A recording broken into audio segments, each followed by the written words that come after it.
President Tinubu returns to Nigeria after participating in the 2026 Abu Dhabi Sustainability Week. A statement by the Special Advisor to the President on Information and Strategy, Bayo Onanuga, said on the sidelines of the summit, Nigeria signed a comprehensive economic partnership agreement with the United Arab Emirates. The agreement aims to deepen economic cooperation, boost bilateral trade and investment, enhance technology transfer, and expand collaboration across key sectors, including energy, infrastructure, agriculture, mining, and renewable energy. In his address, President Tinubu announced that a joint Nigerian-United Arab Emirates investor fair will be held in Lagos in February, an initiative aimed at attracting global investors. President Tinubu also told the summit that Nigeria aims to mobilize up to $30 billion annually in climate and green industrial finance as it accelerates energy transition reforms and expands nationwide electricity access. Meanwhile, Minister of State for Petroleum Resources, Gas, Ekpe has reassured global investors of Nigeria's favorable investment climate and dynamic policy reforms under President Bola Tinubu. Speaking at the Abu Dhabi Sustainability Week, Ekpe highlighted the administration's commitment to unlocking the nation's abundant gas potential through regulatory stability, infrastructure expansion, and private sector partnerships. Lydia Sampson reports. At the panel discussion, Ekpe emphasized that recent reforms have continued to foster transparency, promote cleaner energy, and drive industrial growth. To say that today in Nigeria, before development of any asset, you have to take into consideration the environment. We align the two to ensure that decarbonization is guaranteed, innovation is attained, and industrialization is equally attained. According to my president, we are looking at making Nigeria a gas economy. The minister invited investors to leverage Nigeria's position as Africa's gas hub, underscoring that the Tinubu-led government prioritize sustainability and energy transition goals. In Abuja, Lydia Sampson, NTA News. Uganda President Yoweri Museveni won his 7th term with 71.65% of votes, according to official results, defeating the youthful challenger who campaigned for change after 4 decades of the same government. The musician turned politician best known as Bobby Wine took 24.72% of the vote, the final results showed. Wine, whose real name is Kiangulayi Sentamu, is expected to reject the official outcome. He has condemned what he described as an unfair electoral process marked by an internet shutdown, military deployments, and the alleged abduction of his polling agents. Electoral officials also face questions about the failure of biometrics voter identification machines on Thursday, which caused delays in the start of voting in urban areas, including the capital, Kampala, that are opposition strongholds. After the machines failed, in a blow to pro-democracy activists who have long demanded their use to curb riggings, polling officials used manual registers of voters. The failure of the machines is likely to be the basis for any legal challenges to the official results. Illegal and unregulated gold mining in Africa is generating employment and wealth for young people, particularly in West Africa. However, the work is hazardous, as many have lost their lives in mining pits. Rather than pursuing gold mining, some young Senegalese have chosen to monitor chimpanzees as a profession. Musa Babaliu has the details. In the remote southeast of Senegal, near the borders of Mali and Guinea, a clan of extraordinary chimpanzees move around, enjoying the warm weather of the savannah. The chimps move around, jumping and scavenging in areas dotted with baobab trees. These chimps have adapted the extreme savanna heat by soaking in pools and resting in cool caves. This group of youths has been monitoring the movement and activities of the chimpanzees in the savannah. Michael Tama Sadiku is the head researcher for the Fungal Savanna Chimpanzees Project, founded in 2001 by American primatologist.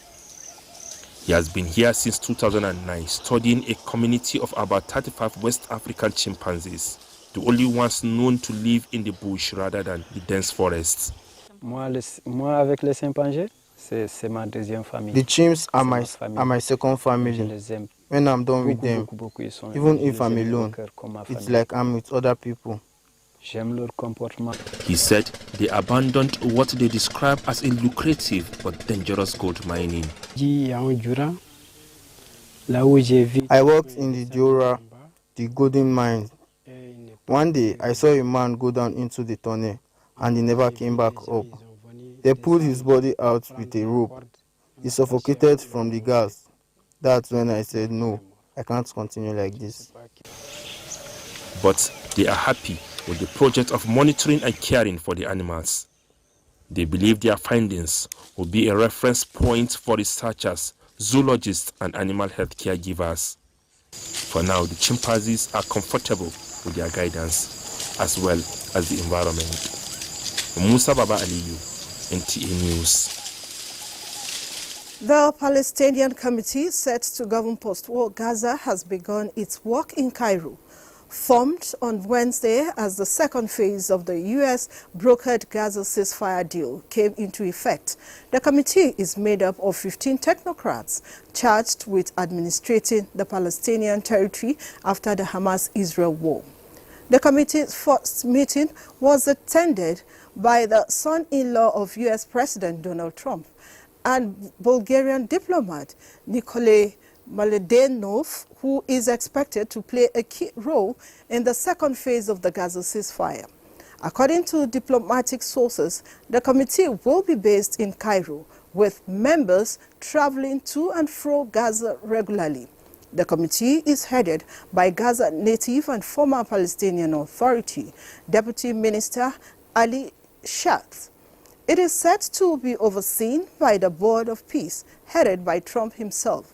Shatz told Egyptian states that reconstruction will be based on a plan presented by Cairo and Muslim-majority countries, which envisions rebuilding the territory without displacing its inhabitants. The housing issue is very important after the destruction of 85% of homes, Shatz told the channel. Omar Shamali, another member of the committee, meanwhile told AFP that 200,000 prefabricated units will enter Gaza to provide education, health, and security services. Civil society organizations are partnering with the National Orientation Agency, NOAA, to promote National Value Charter in order to reorient citizens towards building a generation of patriotic Nigerians. The advocacy is to mobilize Nigerians to lead the movement for values-driven culture as the foundation for sustainable development under the nationwide value reorientation campaign, which also has the support of the National Youth Service Corps, NYSC. Emphasis will be on promoting the 7 national ethics that includes discipline, integrity, dignity of labor, social justice, religious tolerance, self-reliance, and patriotism, thereby reawakening consciousness of Nigerians to the core values. The target of the campaign is to internalize the national core values in homes, workplaces, schools, among other institutions, thereby projecting Nigerians' image at home and abroad.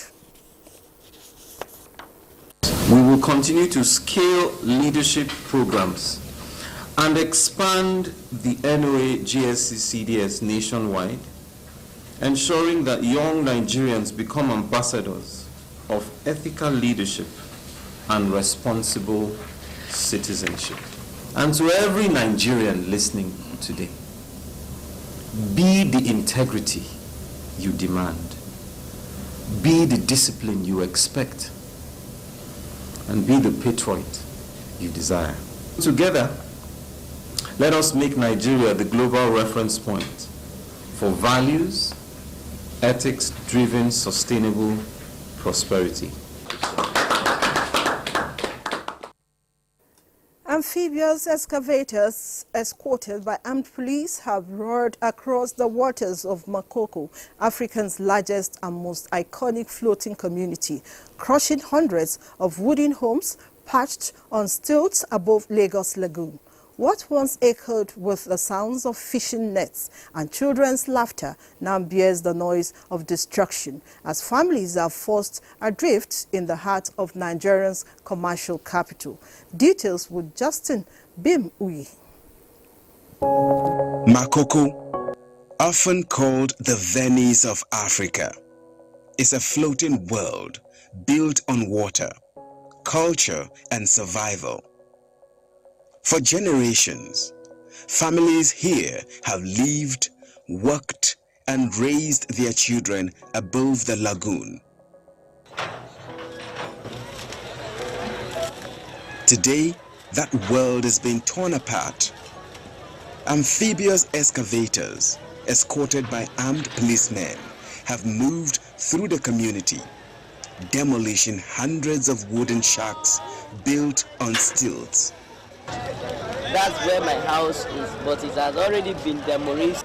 Entire sections of Makoko have been reduced to rubble, leaving families stranded on the waters they once called home.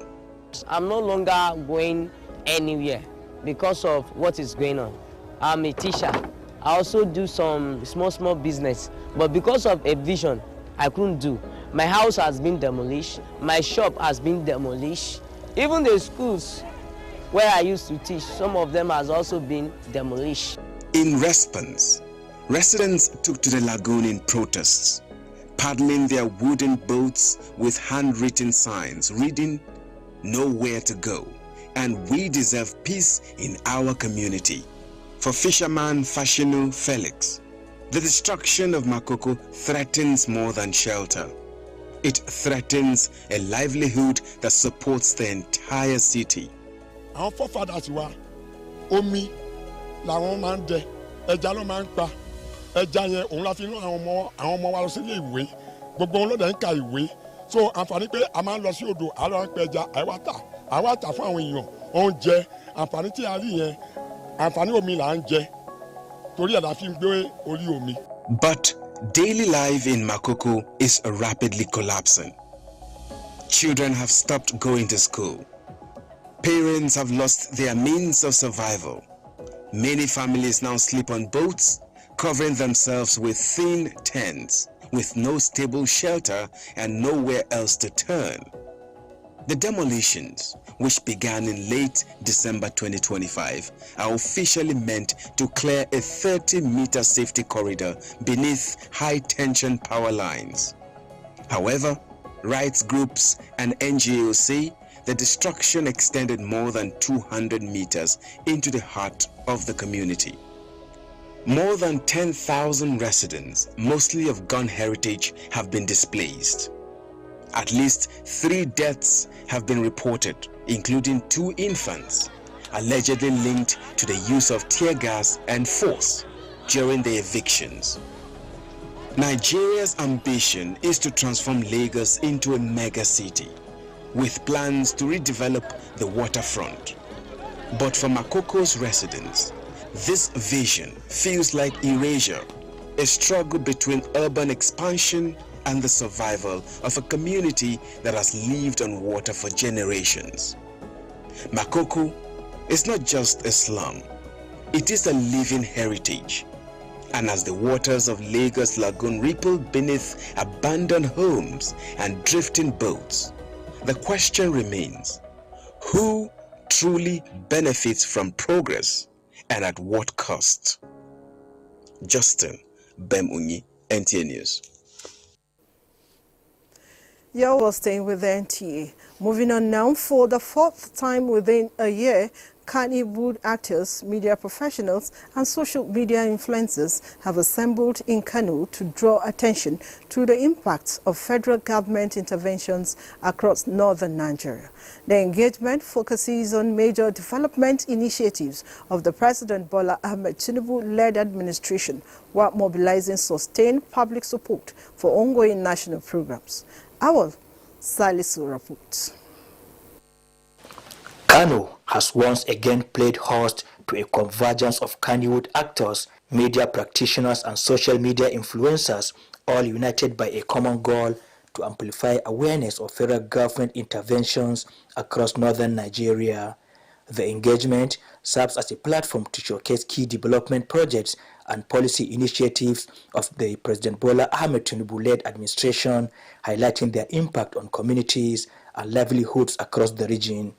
Participants at the forum emphasized the importance of strategic communication in bridging the gap between government policies and the public, noting that informed citizens are more likely to support and sustain national programs.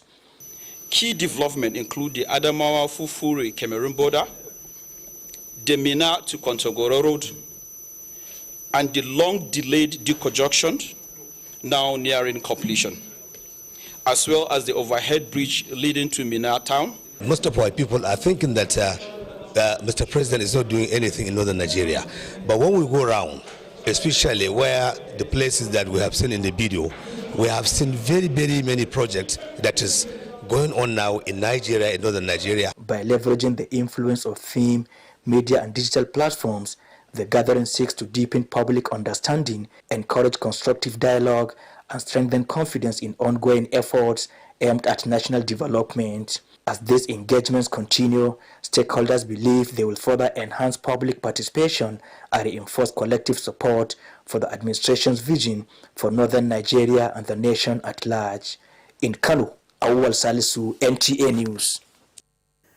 Zamfara State Office of the Sustainable Development Goals has commenced the distribution of startup capital to more than 7,000 small-scale businesses across the state. The initiative targets vulnerable individuals in various sectors. Correspondent Haliru Mohammed has more. The Startup Capital Distribution under the Zamfara State Sustainable Development Goals Program targets vulnerable individuals in various sectors including poultry, carpentry, barbering, food vending, and tailoring, among others. These are the first batch of the beneficiaries, numbering 500, drawn from across the 11 wards of Safi local government area, receiving the support. Flagging of the distribution, Zamfara State Governor, represented by the State Commissioner for Environment and Natural Resources, Kasimu Sani, reiterated the state government's commitment to implementing programs that improve the well-being of the populace. Special advisor to the governor on SDGs, Dr. Aliu Adamu Barmo, announced that additional SDG-aligned programs are in the pipeline. His Excellency very soon will support 147,000 population in Zamfara State with gesture of either funding and the kind of support that we have just provided today, inshallah.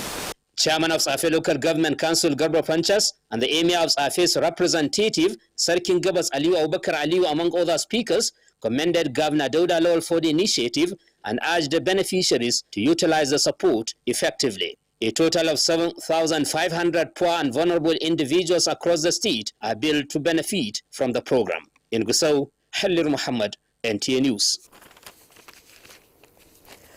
And in Kogi State, government has taken steps to improve production, processing and packaging of cashew to make it a major revenue earner while generating millions of jobs for its citizens. Governor Usman Ododo made this known at the Lugat's house during the flag-off of the 2026 cashew season and unveiling of the state's procurement policy in Lokoja. Ayodele Ibemi reports. Nigeria's cashew production currently ranks as the fourth largest in the world, with 450 metric tons and export value exceeding $700 million. Kogi State remained the leading producer of cashew in Nigeria, with its prominence both at the local and international markets. While flagging off the 2026 cashew season in Lokoja, the Kogi State Governor Ahmed Usman Ododo also launched the free distribution of hybrid cashew seedlings to registered farmers across the state to boost production. He reiterates his administration's commitment to the procurement policy, which he says is to promote value addition through processing, packaging and branding, as well as to strengthen revenue generation for the overall socio-economic development of the state. We are gathered here to clearly demonstrate our resolve to translate policies into practical actions and to deliver measurable outcomes that directly improve the lives of our people across Kogi State. Director General, Kogi State Commodity Exchange, Export Promotion and Market Development Agency Adewale Victor Omofaye and other stakeholders described the event as timely, adding that it is all about productivity, quality, market access and shared prosperity. One of the agro products is cashew. And we believe this very cashew must work for us in the state. For you to see cashew as a commodity that can take away poverty from our people, you are in the right direction.